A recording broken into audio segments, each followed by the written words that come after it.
So this is could The Simpsons replace its voice actors with AI, which is an interesting question. Um, a subtitle says deepfake technology can make convincing replicas from a limited amount of data, and the show has 30 years worth of audio to work from.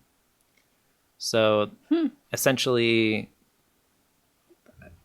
I don't know. So let's talk about the article here. Okay. In May 2015, The Simpsons voice actor Harry Shearer, who plays a number of key characters, including, quite incredibly, both Mr. Burns and Waylon Smithers, announced he was leaving the show. By then, the animated series had been running for more than 25 years. The pay of its vocal cast had risen from $30,000 an episode in 1998 to $400,000 an episode from 2008 onwards. Wow. Imagine getting paid $4,000 for doing 20 minutes of... 400,000, you mean? Did I say 40? You said 4,000. Imagine getting Which paid... also seems great. Yeah, imagine getting paid $400,000, which is like multiple salaries of anybody Oh my at any gosh. company. Yeah. For one episode of a TV show where you might say like 5 things. That's ridiculous. Okay. Yeah, it is. But Fox, the producer of The Simpsons, was looking to cut costs and was threatening to cancel the series unless the voice actors took a 30% pay cut. Most of them agreed, but Shearer, who'd been critical of the show's decline in quality, refused to sign. After more than 2 decades, he wanted to break out of the golden handcuffs and win back the freedom and the time to pursue his own work. Showrunner Al Jean said Shearer's iconic characters, who also included Principal Skinner, Ned Flanders, and Otto Mann, would be recast. Okay. But you'll never stop The Simpsons. After a few months, Shearer relented and signed a new deal. Okay. The show often jokes about the replaceability of voice actors in animation, but as it pushes through its 4th decade, it's the iconic voices behind the laughter that could pose the biggest threat to its continued presence. The actors who play Springfield's residents are approaching retirement age. They're mostly in their 60s or 70s. Shearer is 77, and they might soon decide they don't want to do it anymore. They certainly don't need the money. Between fees for new episodes and residuals from repeats of old ones, they're sitting on tens of millions of dollars. Dang, that's so lucky. All right. Yup. Maybe the producers of the show don't actually need voice actors anymore. In a recent episode, Edna Krabappel, Bart's long-suffering teacher, whose character was retired from the show after the death of voice actor Marsha Wallace in 2013, was brought back for a final farewell using recordings that had been made for previous episodes. So they just pieced together old recordings. Okay. So they were like, what would she say? Well, bits and pieces of stuff she said before. Yeah, I mean, that makes sense. Yeah, Okay. I guess. I mean, I know people who only say the same stuff over and over again. That's like most people. Advances in computing power mean that you could extend that principle to any character. Deepfake technology can make convincing lookalikes from a limited amount of training data, and the producers of the show have 30 years worth of audio to work from. So could The Simpsons replace its voice cast with an AI? I think the answer is like, kinda. Maybe. Okay. Kinda, maybe, almost. Okay. And I'll explain like how I would do it, the methodology of how I would do it. All right. But I don't want, if you're watching this and you're like a Simpsons producer, like don't use my methodology because it's just bad. This is a bad thing. You should be paying people. You shouldn't be paying them that much, but like you should be that's paying so much. paying people for their talented voice or whatever. Yeah, but that does just beg the question, like, will future animation voices, will those be people, or will they just start from the beginning with an AI generated voice so they'll never have to pay anybody? I mean, I could see them going that route for sure. Like, that's so much cheaper. And, I mean, especially for, like, animators who maybe don't have that much money, who are just getting started and want to just, like, do something on their own, like, they could do that. But then, yeah, that is, like, thinking about, like, larger TV shows who might go on the air. Like, yeah, do they start with just, like, this slew of, like, AI that's, like... Yeah, I mean... That's the show? I mean, maybe. This definitely is, like, food for thought for people. They're like, what if this show becomes The Simpsons?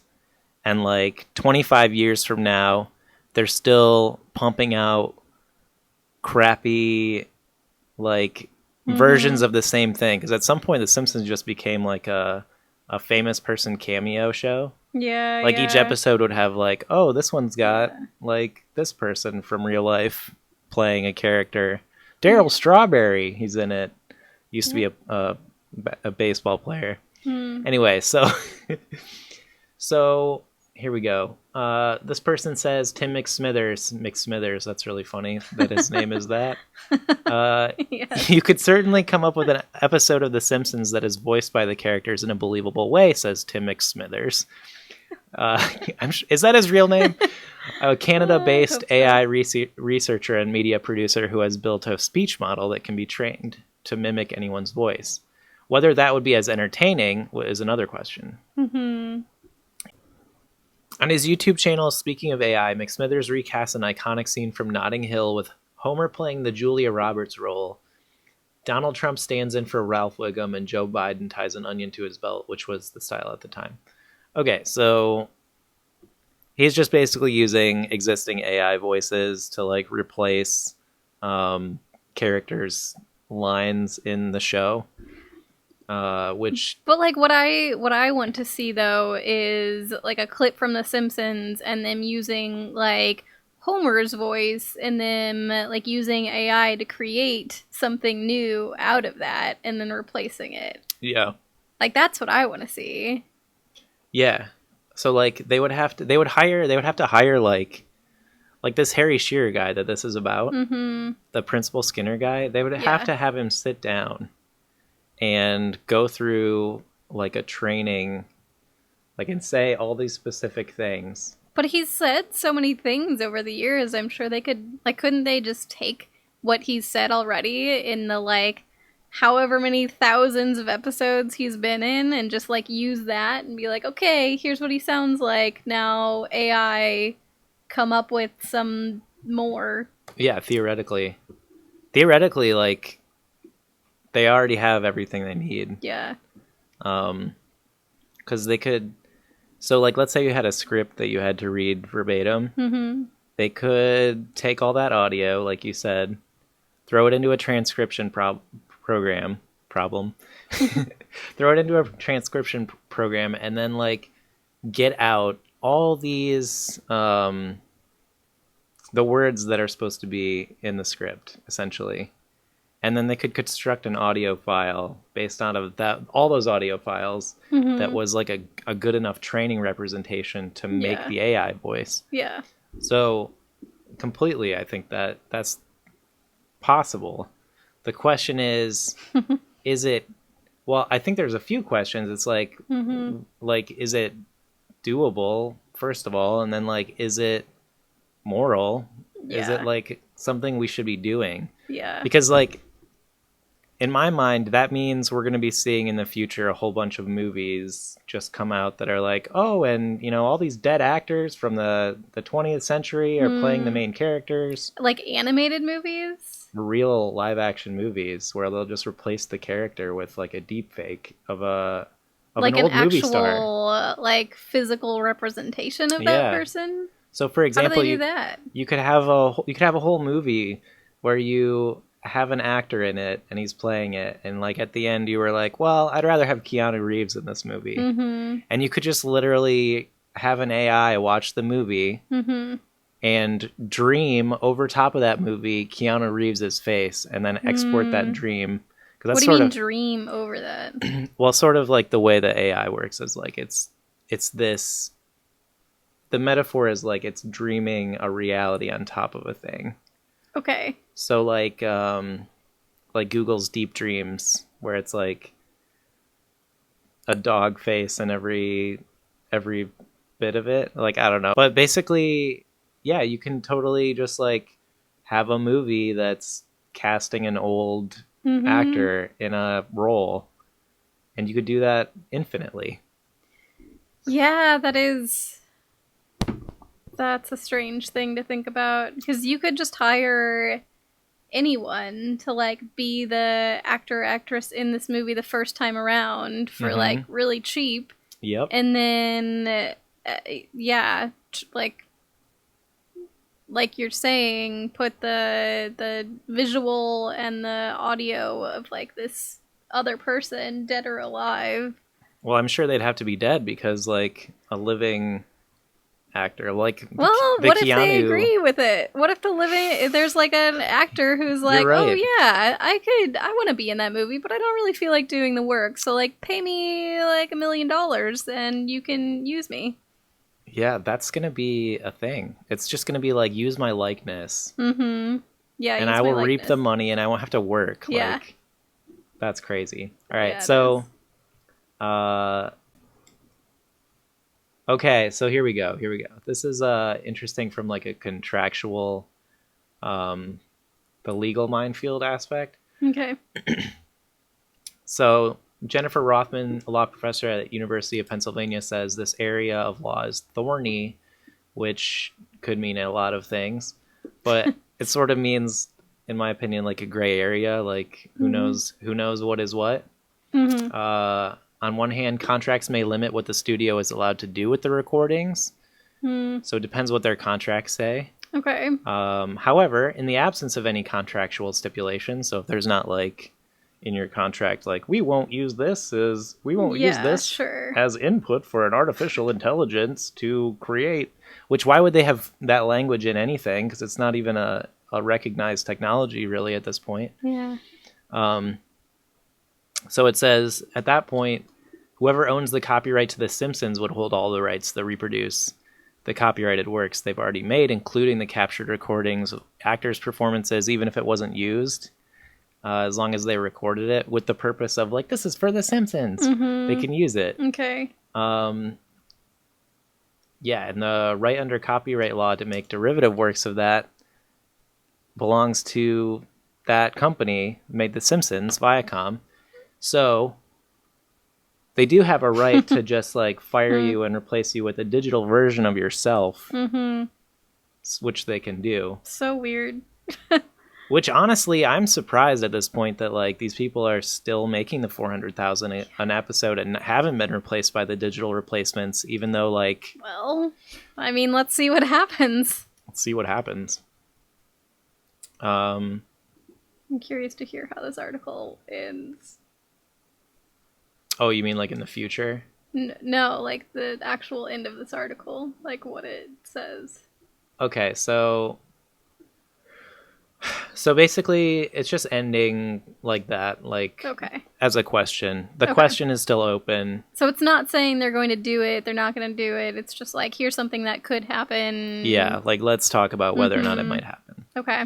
And so I think Moff Tarkin actually is probably the real example, because Carrie Fisher, they were still using like video of her. Moff Tarkin, the actor, was dead. Who's that? CGI. This actor here, this guy he was originally from the old movies. Was this also Star Wars? So what they did was they took it was also Star Wars. They took somebody's performance, a mocapped performance. What's happening? So I'm just like going through. They're talking about motion capture. Okay. I'm jumping forward until we get to the Moff Tarkin stuff. Okay, so they took this guy's performance, all of his facial motion capture stuff, and then what they did was they took this is the old dead guy's face, like a scan of his face. Okay. And recreated over top of that mocap information the dead actor performing for the movie, so that you can have continuity within the movies, basically. So this is the final result of what they did. And the actor was dead, but like this is fake here? This is fake, yes. Oh, it does look kind of fake. Yes. So this already exists. Like we've already been taking dead people and putting them in movies. And this is like for a blockbuster like multi-billion-dollar film movie. Yeah. So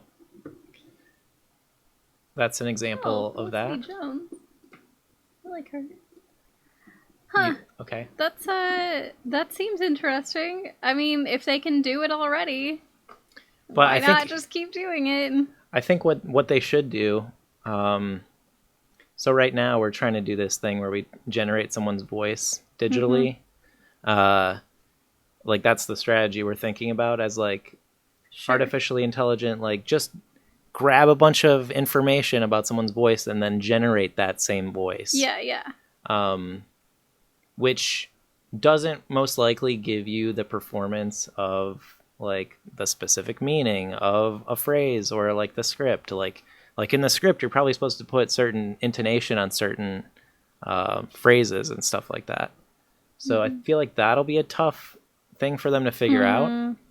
Unless they're having, in the same way, a performer, someone's voice, a performer doing everything the way that it's supposed to be done. Yeah. And then inputting that as the input and then applying that other voice on top of it. I could see that. So like a voice actor acting and with intonation and like pauses in particular places and then just relaying that.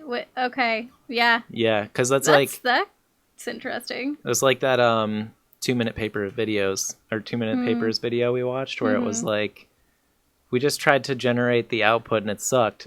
So we took a sister, or what was it called, like a cousin, a sibling. So basically the actor's performance would be the sibling, and then you would just lay over top. Yeah, that's an interesting idea. Yeah. I wonder if they're doing that anywhere yet. They will, I think, because like I could see it. If you start to, or I think all the AI technologies, like once there's an advance in one aspect, it's going to spread to the other ones. So like, it seems like at this point, yes, they can do it. Yes, technology will like get even better from here, and like this is doable. So then the question is, should they be doing this? Like, should The Simpsons be replacing its voice actors with AI? Like, what do you think about that? I mean, at some point, what is The Simpsons? This is almost the ship of Theseus thought experiment, where it's like you start replacing little bits of the thing with something that's fake. And I would submit they could write completely AI created scripts at this point. You could just press button, emit 300 scripts. Yeah. I mean, honestly, they're probably already doing it. I don't know. Like, I know that there's contracts that these actors have with the show, and like the show, I think, should honor those contracts. However, when those contracts are up, I mean, they've already paid these actors so much money to be on this show and to do this voice acting that like I don't think that it would be like a terrible thing. And like maybe that is like not a good thing to say, but well, I guess like it'd be like applying a standard to an extreme case. So how is that standard when you apply that to The Simpsons? How does that affect all the people in TV shows that are like being paid peanuts? You know, like someone who's in a different TV show that's not being paid very much and are like their job's going to be made redundant by this decision, right? As soon as The Simpsons starts to do it, what's to stop like Bob's Burgers from doing it? I mean, I think it's inevitable that like AI and computers are taking humans' jobs. Like it's just something that is happening, and like it's just more of a reason for like us to get universal basic income over time. But I mean, that's a whole other thing. Yeah, I mean, at some point the ability of humans to outperform a computer and an artificially created thing is going to disappear. We're not going to be able to outperform anything. Yeah. So like we went to Taco Bell today and we put our order in on a giant iPad in the store instead of like talking to a person. Yep. That's somebody's job that is not there anymore. Yeah, you replace someone's job with a screen, a touch screen. Yeah, with a computer. And that's what we're looking at, is automation is going to replace lots of things. Yep. All right, I think there's like still some, obviously there's going to be a lot to talk about with this stuff in the future, and like just the complete, there's a cat in the background trying to get into a bag, just so you guys know, of Carly's video, obviously. But there's a tail. But yeah, I think there's going to be plenty to talk about with this. And like, yes, I agree that it's inevitable. I don't know if inevitability is like a good reason to be like, it's okay. Sure. Like, I think the planet's inevitably going to be too warm to live on, and there'll be like mass migrations of people and stuff like that. But like, since it's going to happen no matter what, like, should we resign ourselves to it? I don't know. It's a question. Okay.